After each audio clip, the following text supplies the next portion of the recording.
آپ شدت سے نفرت کریں گے، دوری اختیار کرنے کی کوشش کریں گے، تو آپ اس کام کو ترک بھی کریں گے اسی شدت کے ساتھ، ناپسند کریں گے۔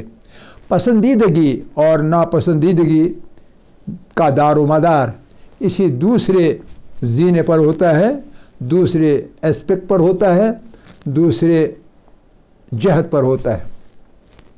اور پھر باری آتی ہے اگر قلب نے فیصلہ کیا ہے ایک مخصوص کام کرنے کا یا نہ کرنے کا، تو ایسے ہی احکامات قلب ہمارا، دل ہمارا، اعضاء و جوارح کو، ہمارے ہاتھ پاؤں کو، ہمارے بدن کو، پورے کے پورے بدن کو بھی، تاکہ وہ اسی لحاظ سے عمل کریں یا عمل سے پرہیز کریں۔ تو یہ ہیں 3 جہتیں انسانی سلوک کی۔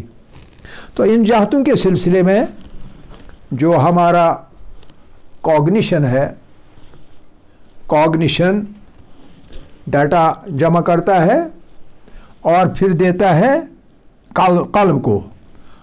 قلب اس ڈیٹا میں سے عقائد فریم کرتا ہے،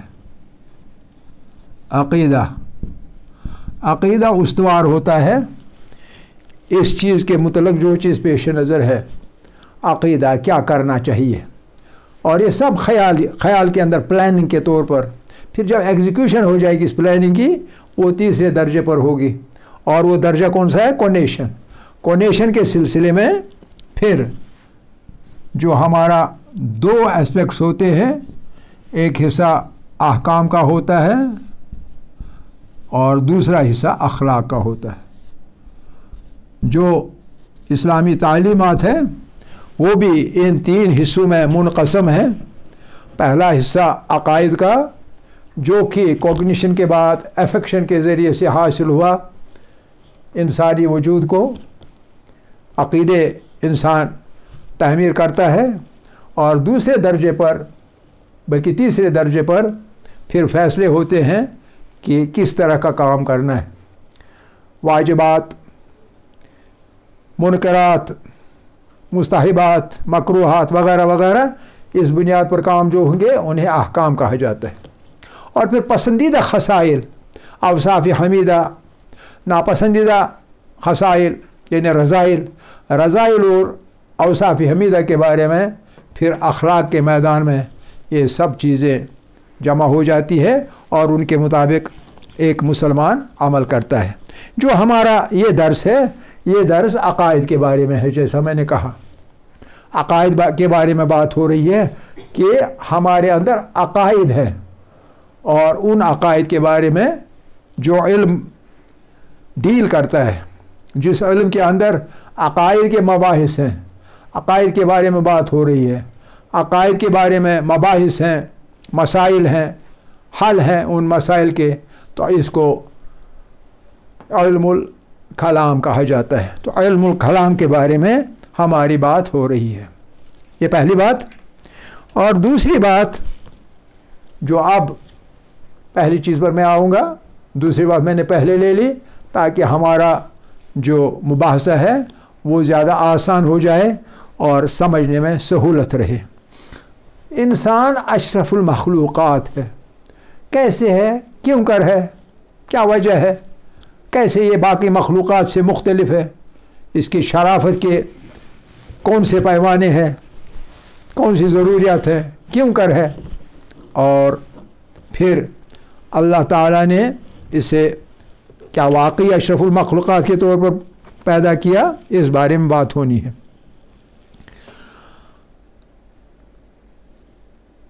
ہم قرآن سے اس بارے میں فیصلہ لیں گے، قرآن اس بارے میں کیا کہتا ہے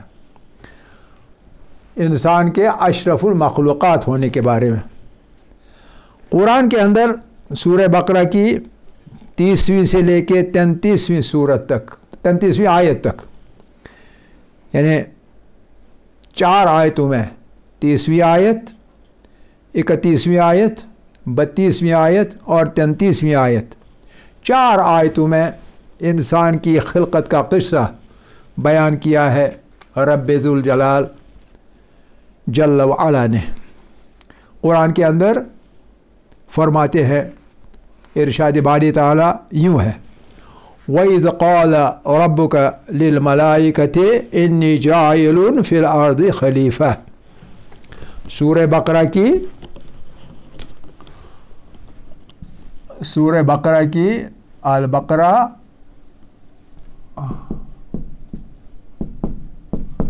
30 سے لے کے 33ویں آیت تک.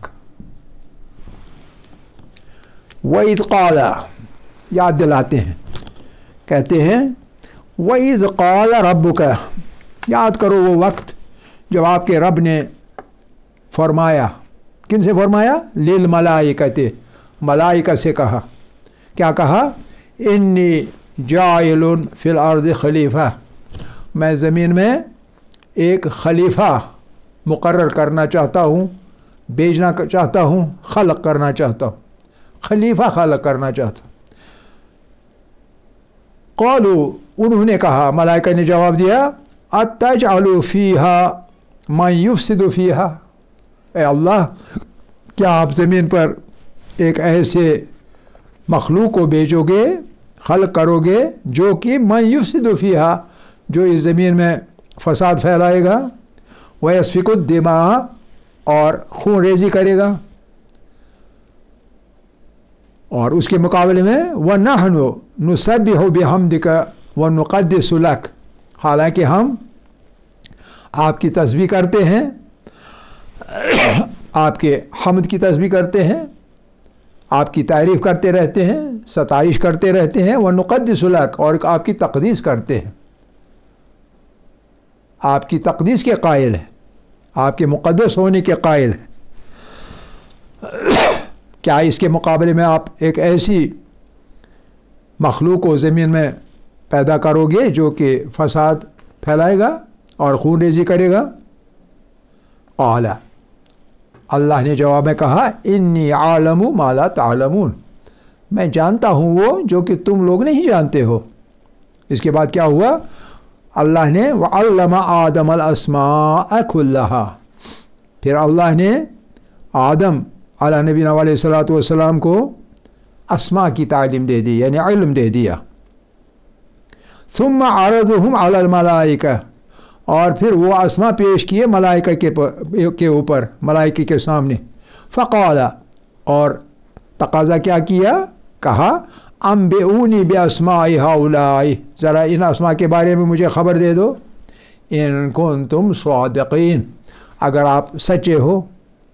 قالوا، انہوں نے کہا، سبحانک، اے اللہ پاک اور پاکیزہ ہے آپ کی ذات، لا علم لنا، ہمیں کوئی علم نہیں ہے، الا ما علمتنا، بغیر اس چیز کے جو آپ ہمیں سکھاتے ہیں. انک انت العلیم الحکیم، بے شک آپ جاننے والے ہیں اور دان و بینا، حکمت والے ہیں اور علم والے ہیں.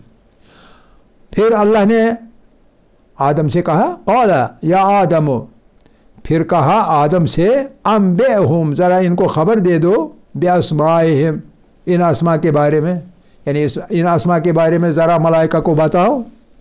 فلما انبأہم باسمائہم، پھر جب اس نے خبر دے دی، بتا دیا ان کو ان اسماء کے بارے میں، تو اللہ نے کہا، قال، اللہ نے فرمایا، الم اقل لکم، کیا میں تم سے نہیں کہتا تھا، کیا میں آپ لوگوں سے نہیں کہتا تھا، انی عالم غیب السماوات والارض، کہ میں زمین اور آسمانوں کی غیب کی باتیں جانتا ہوں، وعالم، اور میں یہ بھی جانتا ہوں، ما تبدون، جو کچھ تم ظاہر کرتے ہو، وما کنتم تکتمون، اور وہ بھی جو کچھ تم چھپائے رکھتے ہو اپنے دلوں کے اندر، یہ سب جانتا ہوں. تو اس آیے شریفہ اس بیان سے ظاہر کیا ہو رہا ہے کہ انسان ایک خلیفہ کے طور پر خلق کیا گیا ہے، خلیفہ کے طور پر. اب خلیفہ کسے کہتے ہیں؟ خلیفہ وائس جیرنٹ کو کہتے ہیں. وائس جیرنٹ یعنی نائب کو کہتے ہیں. آپ کو معلوم ہے کسی عہدے کا نائب جو ہوتا ہے، اس عہدہ بردار کے نیکسٹ ہوتا ہے وہ شخص جو کہ نائب ہو. اس میں بڑائی کی وہ سبھی چیزیں چاہے کم ہی حد تک ہوتی ہیں جو کہ عہدہ بردار کے